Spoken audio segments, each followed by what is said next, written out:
Hello everyone, for this video we're going to talk about percentiles for ungrouped data. Now let us have first our learning target for this video. I can determine the percentiles of an ungrouped data. And these are the guide questions that hopefully you can answer after watching this video. Now, the percentiles are the score points that divide a distribution into 100 equal parts, and each set of data has 99 percentiles. So here's the procedure, guys, on how are we going to find out the value of any percentile involved in the problem.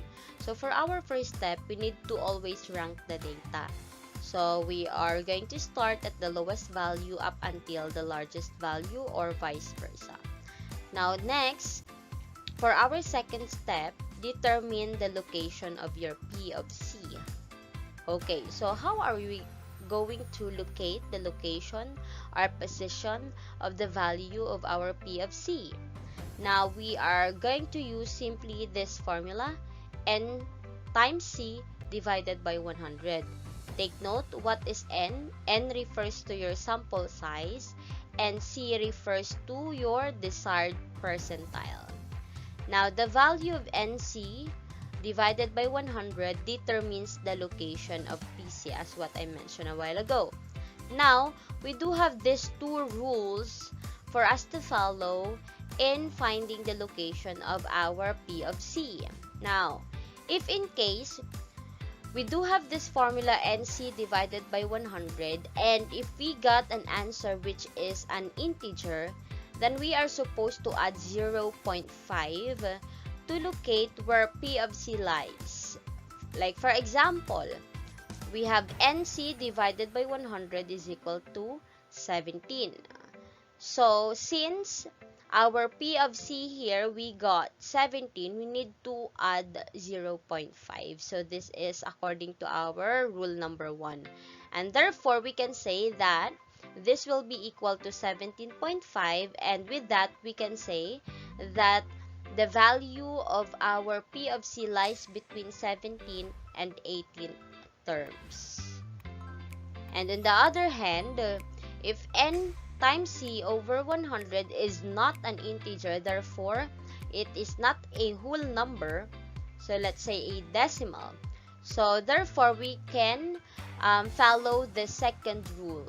Like for example, we do have NC divided by 100, we got 17.1, and therefore we can say that PC lies in the 18th term. So the next larger integer would be the location of your P of C.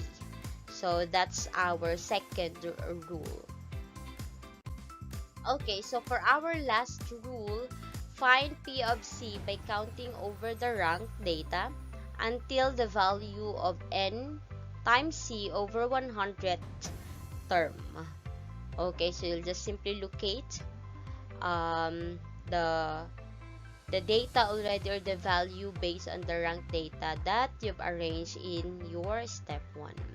Okay, so to further understand these steps, let us have our examples, of course. And so guys, before we start with our activity, of course, I'd like you to remember all the 3 steps that I've mentioned a while ago. Now here's our problem number 1. So you are supposed to find the P of 20, P of 35, and P of 75. Now these are the scores of 20 students in a math test. Now we have 5, 10, 2, 11, 19, 8, 6, 23, and so on. Now, so of course, in solving for percentiles of an ungrouped data given this problem, so we need to follow the 3 steps I mentioned a while ago. So let's start with finding the P of 20. So of course, let us have our step 1, rank the data. So here I rank the data, or arrange the data from lowest value up until the largest value. Next is, let us locate the position or location of our P of 20. So what's our formula again? So NC divided by 100. So, of course, N refers to our sample size and C refers to our desired percentile. So, let us simply substitute. So, our N is 20 and then our desired percentile is P of 20. So, therefore, it's 20 for letter C. Now, simplify further. So, 20 times 20, 400, divided by 100. Our P of 20 is 4. This is the location, but according to our rules a while ago, so what are we supposed to follow? Is it rule number 1 or rule number 2? So, actually, here we are supposed to follow rule number 1 since we've got NC over 100 as an integer, so we need to add 0.5. So, of course, 4 plus 0.5, we would have 4.5, and therefore we can say that the value of P of 20 lies between 4th and 5th terms. And now, since we already have this idea that P of 20 lies between 4th and 5th terms, we can now proceed with finding the P of 20 by counting over the ranked data. So here, you are going to look at this ranked data in our step 1 and look for our 4th and 5th value. So first, second, third, 4th, and 5th.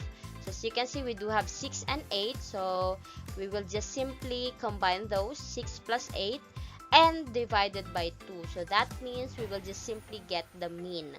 Okay, so we have 6 plus 8, 14, divided by 2. We would have P of 20 is equal to 7. And we're done with finding P of 20.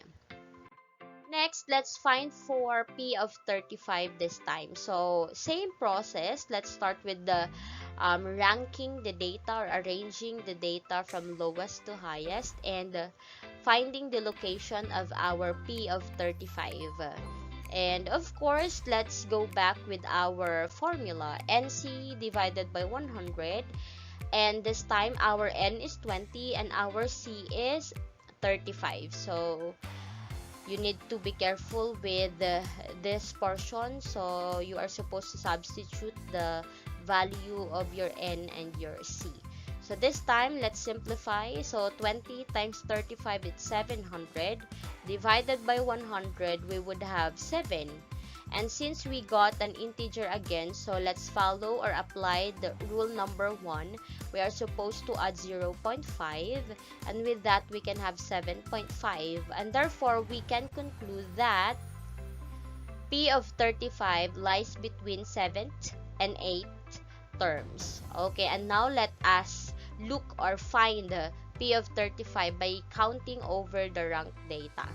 So where is our 7th and 8th term? So we have 1, 2, our 1st, 2nd, 3rd, 4th, 5th, 6th, 7th, 8th. So therefore, 10 and 11. So we'll just simply get the mean or the, let's say, in general, average of these two numbers. So 10 plus 11 divided by 2, we would have 21 divided by 2. And lastly, simplify further, we would have P of 35 is equal to 10.5, and we're done. Lastly, we are supposed to find the P of 75 of the same data. So, same process. Let's gonna start with ranking the data.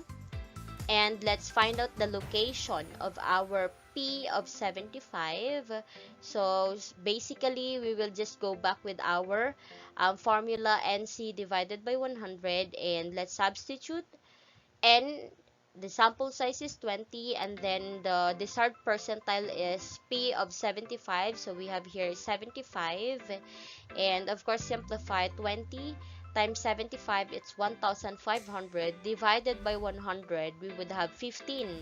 And as you can see, since it's another integer, so therefore we are supposed to apply rule number 1.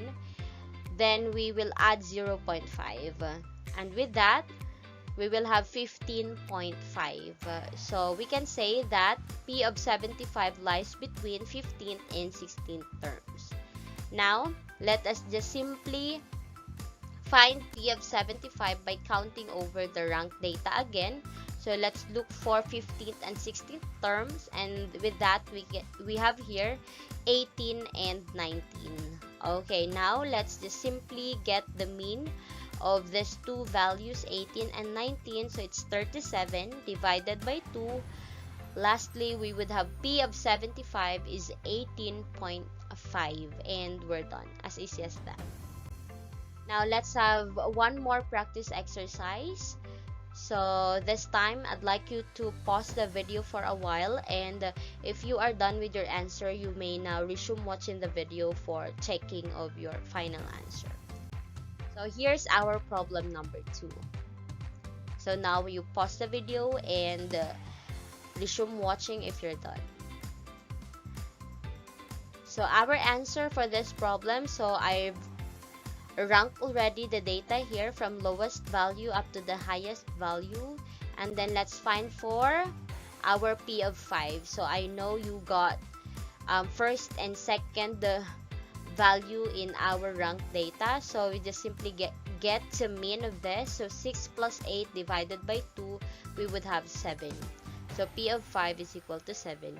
And another, let's look for P of 25. So we have here, so this is our 5th and 6th terms. So now you just simply get the mean as well, and divided by 2, we would have 10.5. Okay, and lastly, P of 95. So we got 19th and 20th terms. So with that, we will just simply get again the mean, and we will have P of 95 is equal to 24. So that's all for this video, guys. Hopefully you understand, or you were able to learn on how are we going to get the percentile of an ungrouped data. So see you on our next video lesson, and thank you.